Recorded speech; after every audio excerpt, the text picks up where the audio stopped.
Thanks for watching the Grassroots Racing Show and Night at the Track.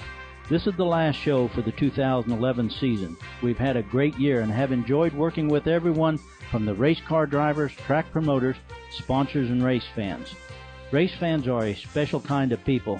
They are honest, hard-working folks with a strong sense of loyalty and patriotism. They're not always the wealthiest, but they are some of the most generous people around. Many of our Night at the Track events have been memorial races and charity races with donations to very worthy causes, including the Wounded Warrior Fund, Steve King Memorial Foundation, and Tom Wilson Memorial Race. It makes me proud to be associated with and to promote these events. This year has been a great year for racing. We look forward to an even better 2012 season. We have big plans for 2012, and we hope to see you at one of the many racetracks in and around Kansas. If you want to see what we are up to, have any ideas, suggestions, or questions, please check us out on Facebook or go to our website, grassrootsracing.org. On behalf of my co-host Roger Thompson, our production supervisor Glenda Renz, our film supervisor Gordon Brown, and the team at Eagle Cable Systems, our field reporters Mike Kraft and David Chevarria, and all of our fine sponsors, I'm Doug Thompson, wishing you and yours a very, very Merry Christmas. May God bless you and keep you safe on and off the track, and may the gift of Christmas through our Lord be with you throughout the new year. Merry Christmas, everybody.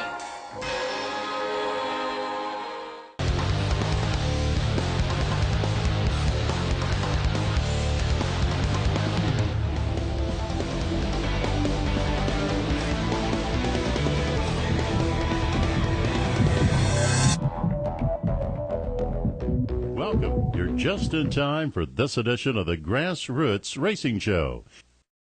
And now, back to our host. Hi, I'm Doug Thompson. Welcome to this edition of Grassroots Racing Show. Today we're at Belleville Motorsports to visit with Derek Klima, take a look at the shop. One of the first things you notice when you come into Belleville Motorsports is there's the banner hanging in the showroom for David Murray Jr., IMCA National Champion 2001, 2003, 2004, and 2005.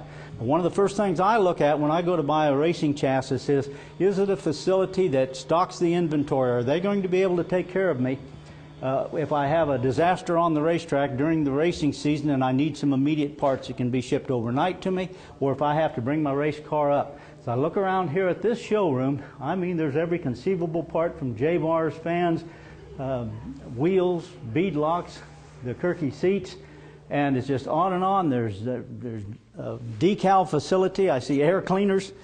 It's fully stocked and it is fully manned.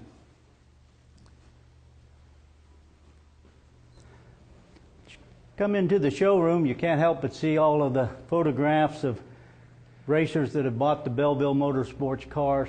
Every one of them just a beautiful car, but they're also winners. Winners at their local tracks. There's national championship trophies, trophies from lots of wins throughout the Midwest. As a matter of fact, all of the United States. Belleville Motorsports has a fully stocked parts room, fire suits, Heims ends, tubing, all those things that you need that are just hard to find when you're in a crunch or when you're at the racetrack or when you need that part, the part that next day. It's all right up here in place at Belleville Motorsports. Let's take a look at the rest of the showroom. And this showroom's got everything, absolutely everything. I picked up one of the AFCO street stock shocks, but if you look around, here's the Hawk brake parts. They're hard to find when you need them at the last second. Blind pop rivets, I see J-bars, bird cages, on and on. But let's go out and check out the shop, and let's see how the crew's coming along building race cars. Well, we're into the shop. There's a lot of race cars being built back here, but here's one that's headed out the door. This is Morrison's modified. This is an A-mod, brand new 2011 A-mod. This one is headed to a race at Minneapolis Raceway. And Salina gets its track going. Beautiful car. As you can see, it's all red. Tires are on it. Nerf bars, it's all in place. This one will go home, decals will be put on it. The next time you see it, it'll be at Minneapolis Raceway in competition. Let's take a look at the rest of the shop and see what else is going on. putting new interior on? Yep. Are you getting ready to put the interior? Is this the first part of the interior you put in, or the last? The first part. Start with the cockpit and do the decking. Beautiful. This car's already sold? Yeah. You know where it's going? Cheney, Kansas. All right. What are you getting ready to do? Oh, we're converting this modified over to a sport mod. All right. There's new cars setting up here, rebuilds. You've got sheet metal. This is a complete racing shop. Brand new cars, rebuild on wrecked cars, upgrades, updates.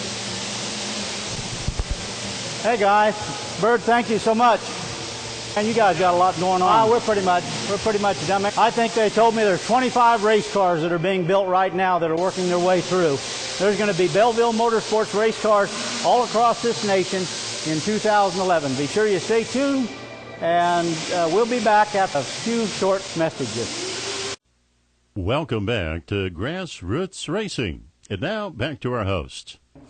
Welcome back to Grassroots Racing. I'm Doug Thompson. We're at Belleville Motorsports. I'm in the showroom at Belleville Motorsports. One of the things that we're going to be doing on Grassroots Racing this year is we're going to do the 2011 Belleville Motorsports project car. Really looking forward to it. I have one of the project cars from about 9 years ago that Derek and I did with Belleville Motorsports. It's been a fantastic car, been fun to race. The crowds have enjoyed it. We've entered it in a lot of charity race events, and it's been a great car to us. But I'm looking forward to building the 2011 Belleville Motorsports project car. Also, we're going to have interviews with David Murray. David's going to be running the Belleville Motorsports car this year, and I'm going to be anxious to see if he can put another banner up here in the showroom that says National Champion, IMCA National Champion 2011. It should be an exciting year. I want you to be sure and stay tuned, because you remember on the Belleville Motorsports project car, we're going to have Advanced Engine Machine doing that engine for it as well. We'll be back. Stay tuned. Hi, I'm Pat Neal. Thanks for tuning in to watch this edition of Grassroots Racing. My name's Roger Thompson. I'm your host for this segment. I'm with Mark Brown from Advanced Engine and Machine in Salina, Kansas. We're discussing the sprint car engine project, and this is the block that we're beginning with. Mark, tell us what kind of a block this is that you're going to use in the sprint car. This is a Dart machinery block. It's called a Little M. It is a cast iron block with steel billet main caps. Is there anything that had to be done to this block in order to get it ready for a sprint car application? Yeah, when they sell these blocks, they're pretty much in a semi-finished form. The cylinders come about 10 to 15 thousandths small from your projected bore size. The deck is 25 thousandths tall off a blueprint spec. So after you pick your rod and piston and crank combination, we'll do the cylinders on it, do the deck to a specific height for our compression ratio and our quenches. We also go back through the main journals, and sometimes we have to hone those to get specific bearing clearances. Now, is this engine, I take it then, is quite a bit different than the normal V8 engine I'd put in like a modified or a street stock or something. Is that correct? Sure. You know, some people do that in them classes, but they have deeper pockets than other people do. But normally these are an all-out racing engine block. This block is about 50 pounds heavier than a GM block. It has really thick cylinder walls. It's got blind head bolts. It has a priority main oil galley in it. That means that the rods and mains get oil before the rest of it does. The old GM block sent it to the cam bearings first. It is geometrically sound on the lifter bore. Angle is proper on it. The crank to camshaft alignment on it is proper. So it has a lot better features than a GM block. What kind of horsepower can we expect out of this engine when you're done? This motor here ought to make around 720 horsepower. I see. We noticed on the rods in there that, I mean, on the main journals, that there was some drilling on there, and it looked like there was what looked like a grease zerk.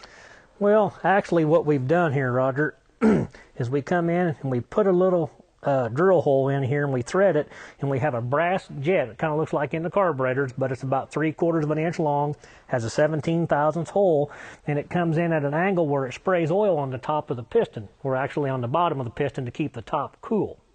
I see. And anytime you can reduce the temperature in the piston, that piston is going to hold up a lot longer, because this motor is going to have 14+to1 compression, which builds a lot of heat in the top of that piston. So that just helps keep it cooler, keeps the wrist pin lubricated better, keeps the piston failures to a minimum. I see. Mark, let's talk about the component parts that are going to go on this engine we have sitting on this table. Okay. Mark, we've moved over to the component table to discuss some of the parts that will go on this sprint car engine. Prior to talking about the component parts, I'd like to discuss briefly what else we have to do to this engine to get it ready. As far as the block preparation is pretty much done. Once the cylinders were done and the mains were done on it, then it'll go through a mock-up assembly where the crank and the cam and a rod and piston will be assembled in it. Push rod length will be measured, deck height will be checked, rod clearance in the block, valve to piston clearance from the valve to cylinder head, and final assembly like that will take place before it gets all washed and ready to go. Now we have some components on here that will be added onto this engine after the process is done you just discussed. Tell us briefly, this is the crankshaft, it's a Crower, and it's called a lightweight. What can you tell us about this crankshaft, and why is it important in a sprint car engine? Well, in a sprint car engine, you're trying to get the motor to accelerate as fast as it possibly can, get up off the corner and achieve RPM. This, as you can see, it's got an undercut counterweight. This is called a Pendulum Undercut. It also has a gun drill hole through the mains here to reduce weight without sacrificing strength. It has all 4 rod pins drilled. You can see that they're hollow here, Roger. This is made out of 4340 billet bar stock. It is a full round tube when they start cutting that crankshaft. So it's one piece. That's a one-piece crankshaft. Okay. And also we have a Moroso Dry Sump Pan. This pan here has all kinds of louvers and baffles for oil control. But the neat part of a dry sump, there's no oil is contained in this motor when it's running. It is called a dry sump for a reason, that the oil is being removed out of the oil pan at split-second speed and returned into the dry sump canister. This will be mounted on the front of the engine, and this will hold our 8 quarts of oil, and all this is doing is catching the used oil off of the engine while it's running and being evacuated back out and returned back to this dry sump canister. How's this oil then circulated from this dry sump back to the tank? It has an external oil pump called a dry sump pump, and it mounts on the front of the engine. It is driven off of the camshaft. And it will have like 3 scavenge lines off the bottom of the oil pan that are all 3 of them are pulling oil at all one time. Then it has one as a pressure line that actually is pumping oil in the front of the engine, as you can see the blue fitting there in the front. I see, Mark. That then how do we run our fuel pump for the engine? It is also driven off the camshaft, but it is mounted in the back of the car off of the mid plate back with the power steering pump. Then the sprint car, the power steering pump and the fuel pump are both on the back of the engine. On the back of the engine. Tell me about this Magneto. This is an MSD Pro Mag. For years, everybody used to run the old Mallory Sprint Mag or the Vertex Mag. Then MSD come up with a Pro Mag, and this is like a 12-amp mag. It has at least 10 more amps than the old conventional Vertex, which is made to fire higher cylinder pressure and to reduce detonation in alcohol situations. I see. And finally, we have this injector. What can you tell me about this particular injection system? A lot of people know what carburetors are, but the fuel injection is quite a bit different. It has 8 individual butterflies, 4 on each side, mounts right onto the cylinder head. The injector lines will screw right into here. It will automatically put alcohol fuel right in the intake runner. It's going to be under about 60 to 80 pounds of fuel pump pressure. And then it'll have stacks on the top and air cleaners across it. Air filters across the top. Mark, this has been very educational. We appreciate you coming by, and we're going to look into this sprint car project a little more later on. Thank you very much. Thank you. Stay with us. Welcome back to Grassroots Racing. You remember a few weeks back we visited with Jeremy Petty. We had a segment up close and personal, and this is our first follow-up with Jeremy. Jeremy, thank you for being here on the show. Oh, thanks for having me. Wanted to do a little bit of follow-up how the racing career is going, because this is the time of season. Of course, racing season very close to started for most of the tracks, dirt tracks, and normally the racers, especially the ones watching the show, are probably real close to racing or being ready to race. But you're doing the kind of racing at a different level. What have you got going? Well, I moved last year, ran my very first NASCAR Camping World Truck race at Darlington. And, you know, I ran the ARCA stuff the year before that, tried to move it into the trucks, and, you know, as you say, just try to keep going up that ladder, going up that rung as much as you can. So earlier in the year, I went down to Daytona for Speed Weeks. I go down there every year. Hopefully it's always to be driving, but sometimes it's not. You still go down and go through the garage area, and you know, definitely in racing it can be an out of sight, out of mind. So you want to let people see your face and, you know, shake their hands, ask them how they doing, see who's got what deal going on, and it's just always good to go down there and do a little politicking. And so we usually go to the big track during the day, and then the small short tracks at night, Volusia County, New Smyrna, go to the asphalt and the dirt races both, and do the same thing there, let people see your face, because as you know, a lot of the guys going into NASCAR now are coming out of the dirt ranks and coming out of the short track ranks, and vice versa. Guys like Clint Boyer are dropping down and running the dirt stuff when they have off time. So it's always good to be out there and be seen and go talk to people. Yeah, and I know that you have plans to get into the truck series. That's where you'd like to go next, isn't it? I'm trying real hard to put something together to make a full-time campaign to run the truck series. Like I said, I ran Darlington for my first race last year, and that was, for me personally, that was really neat. Darlington was always a track that I always wanted to race. You know, there was 3 or 4 tracks when I decided, okay, I'm going to move up and try to do this that I wanted to hit. And obviously everybody knows about Daytona and wants to go to Daytona, but I used to go to Darlington, was always one of the tracks that me and my grandpa used to go to when I was a little kid, you know, still in a car seat. We would go watch those races there. And for the fans and the people that, like I said, everybody knows about Daytona, but for the people that are really into NASCAR and really into the roots, Darlington's a special place. The Southern 500, you know, race drivers won that race. And so for me to be able to go and run there, that was pretty neat for me personally. That was one place I always wanted to go. Darlington, by the standards of a NASCAR track, is a pretty small town. Yeah, it's a very small town, and you know, it's neat. I got on my way in there, I got to see the minnow pond, and so the one and 2 are shorter. Now 3 and 4, used to be 1 and 2 are shorter, and so you know, it was pretty neat. And I even had one of the guys from MRN Radio come down, and he came up to me and said, "Are you Jeremy Petty?" And I said, "Yes." And he introduced himself, and of course I knew who he was and listened to him, and nice to meet you. And he looked at the sheet and he said, "Am I seeing this right? This is your first NASCAR race?" And I said, "Yeah, it is." And he said, and you came to Darlington? And I said, "Yeah." And he said, that's crazy." And I said, "Well, you know, I'm not going to pass up opportunity to get in the race truck, and this is the way it worked out, and I've always wanted to go here." And he said, "Well, I'm going to keep an eye on you." And we were able to finish in the top 20. We finished 17th. Had a little bit better truck, but had a problem in the pits. But, you know, finished in one piece, drove it on the trailer at the end of the race, got a couple stripes out of the deal, but it was very neat. It was a lot of fun. Oh, Darlington's a tight track with almost have to drift into the corners and have it pretty well timed, and you get a little aggressive sometime. You make that one mistake while you're on the hook. And that's all it takes. You run so close, and that's one of the things that I personally would like to see. You know, I got the chance to run Rockingham when I ran ARCA. I'd like to see more Rockinghams and Darlingtons, and I would love to see us go back to that sort of stuff instead of the 1.5 miles. But those are fun to run on too, and fans like them. So, you know, as long as you're at a racetrack, people are going to show up. When you talk about the sponsorship that it takes at the various levels, you know, a grassroots racer somewhere across our state here, if they could raise $4,000, $5,000, $6,000, that's a tremendous amount. But what's it take for sponsorship to be able to run in the truck series? You know, the tire bill at Darlington was $10,000 for one race. Those are running about $2,000 a set, and that's a good gauge I give people when they say, "Well, how much does it cost?" Well, you get 5 sets of tires a weekend for the truck series, and you use 5 sets of tires. That's what you get from practice to the race, and so you can just figure $10,000 for tires, and you haven't even put a motor in the car or in the truck, and or showed up for fuel or ate or had a motel or anything. You know, it's easily now the top teams the top teams, the Kyle Busch Motorsports and the Billy Balloos and those guys, you know, they're spending around $150,000 a race. That's 7 post shaker and pull down machines and stuff. The teams that I drove for, they're more around the $65,000 a race. This year, as we discussed a little bit off camera, the Truck Series is as tough as it's ever been. And unfortunately, when the competition goes up, the spending goes up too.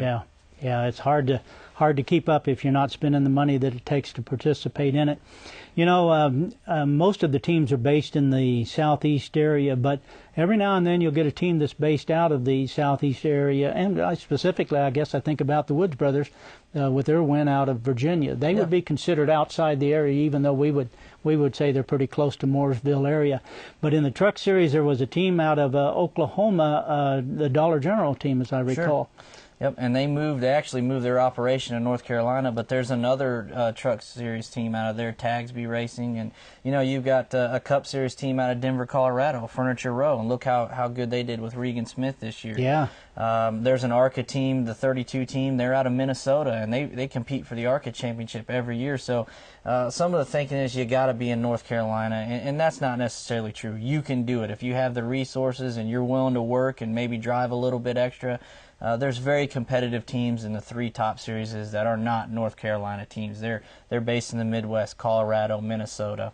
Well, I agree with you, and what I consistently hear now is many of the fans really enjoy watching the truck racing. That's a lot more exciting than perhaps the NASCAR one is. But I appreciate the update. Thank you so much, Jeremy, and we'll have you back later in the season, and let's see how it's going. I look forward to it. Thanks a lot. All right, thanks, Jeremy. Thank you.